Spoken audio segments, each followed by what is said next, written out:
I'm Lindsay Fitch, and I've been coming to Salem since 2001 in Advent. And we came here, and like so many other people, we were greeted by Pastor Whetstone by name during communion, and we were greeted really warmly by a lot of people. And at that point, we were a young couple about to get married, and Pastor Ed introduced us to a couple of other young couples, and we got a sense of the thriving, vibrant community of this congregation right away. So we never left. And it's been a wonderful experience to start and raise our family in the arms of this congregation, because Salem is so unique and lucky to have a lot of young children and a very active Sunday school. And it's been such a benefit, not only once our kids were in Sunday school, but even before that, as we were having our babies, and we had the stitch crafters bring us a blanket, and really felt like this is a very vibrant congregation that's really involved with each other. And now we see, as the kids are coming through Sunday school, and now my daughter sings with St. David's Choir, the youth choir, which she loves not only because it's fun and she gets to hang out with people she likes, but there's a real element of spiritual development that happens with that. And she's learning to love the church music that she's been around. She was standing up there listening to the organ even when she was still inside me. And I think giving the kids the foundation of the music of the church, somehow, even without them knowing, brings a spiritual foundation in there for them. And it's a very nurturing place for that to grow. And one of the other things I like both about the youth and Sunday school experience, as well as my own experience, and one of the reasons I love Salem so much, is that even though we have the wonderful, beautiful, comforting trappings of the traditional religious service, we have our beautiful altar, we have a sung liturgy, we have things that we do in each church service that are familiar, which I find very comforting and enjoyable, and I think the kids over time learn to do too. I think that's true of Sunday school. They get all that stuff, but it's all in a really, really positive framework, even though we follow a lot of perhaps theologically mainstream traditional stuff. I think one thing that's unique and wonderful about Salem is that I find that it's always focusing on the positive message of God in our lives and what Jesus taught us. And I never hear a sermon and feel that I'm being beaten over the head, like you're doing something bad and you're going to go burn. That never happens at Salem. It's always a message of God is here, God is wonderful, God can do great things in your lives, you can do great things in the world as a result of that, of letting God in. It's such a powerful, uplifting, and empowering message for the adults, and that's how the Sunday school works too. Something I think we're really lucky to have at Salem is the combination of a really active, involved, dedicated congregation of lay people, plus we have been blessed with amazing pastors. I'm happy to say I came here as someone who did not grow up in the Christian church. I was actually baptized here by Pastor Ed. And then when we got Pastor Dave, it was a great thing, because every week I'd look in the bulletin to see who was preaching.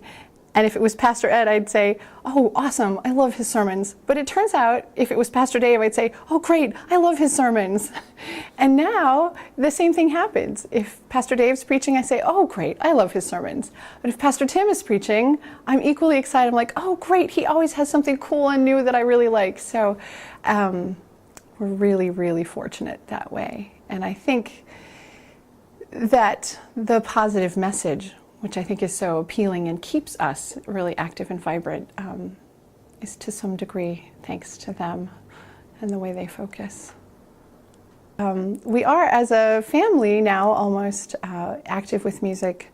My husband plays in the brass group and sings with Psalm 98, and I've been singing with Psalm 98, a little a cappella group, for quite a while. And finally, when we made it possible for the senior choir to rehearse between services on Sundays and not have to get here on a weeknight.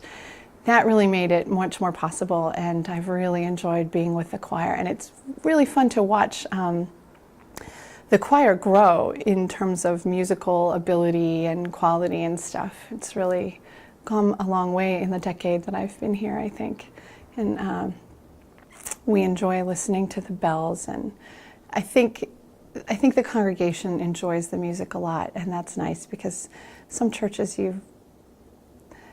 you see that some number of people is making this really big effort to present some music, and it doesn't always seem to be reaching that well, but it's so satisfying to be up there singing and see people. You sort of sing, you start singing a little bit, and then people are like, and they look up at the choir loft, or you go through a song and you see people really responding to it, and that is just spectacular. And I think it becomes a really integrated, useful part of the ministry of the church. We're not just sort of providing background music and entertainment. I think it really meshes in with the worship service a lot. Last year when we did the senior choir and the youth choir together, This Little Light of Mine, it was really, it's hard to describe what a joy that was. It's such a joy to hear the kids sing in the first place, and then to get to sing with them, and to get to sing with my daughter. It was spectacular. I hope we do some more of those. Something I really love about Salem is that we have a fairly decent amount of ethnic diversity and people from different parts of the world.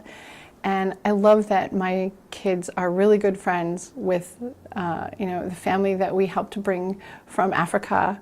And it's just so sweet to see them together. And this sounds cheesy, but they hug, and my kids are really pale like me, and they're all entwined in just loving each other and adoring each other's company. And it's nice to see that in our church, because unfortunately I think,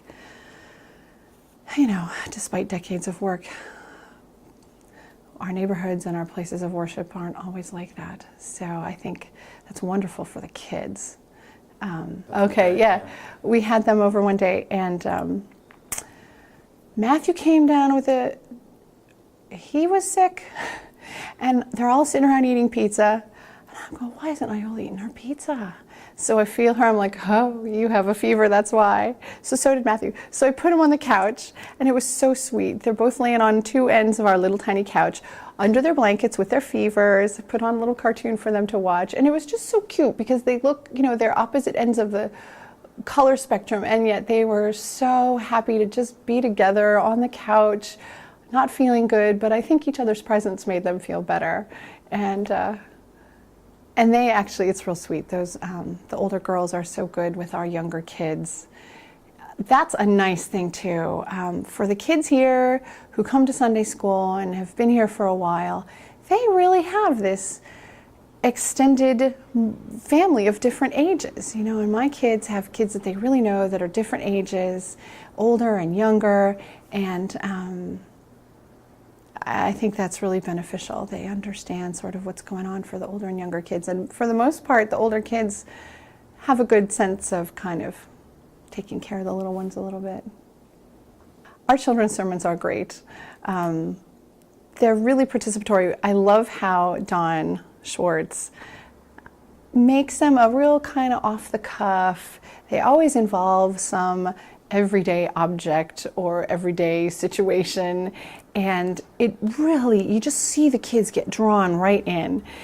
And then he gets them all drawn in real thoroughly, and then he escorts them into the whole point of what he's trying to get across. It's so effective, and they enjoy it, and I think that they remember the stuff, and certainly we are able to refer back to that stuff at home.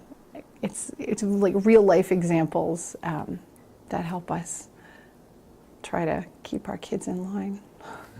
Not an easy task.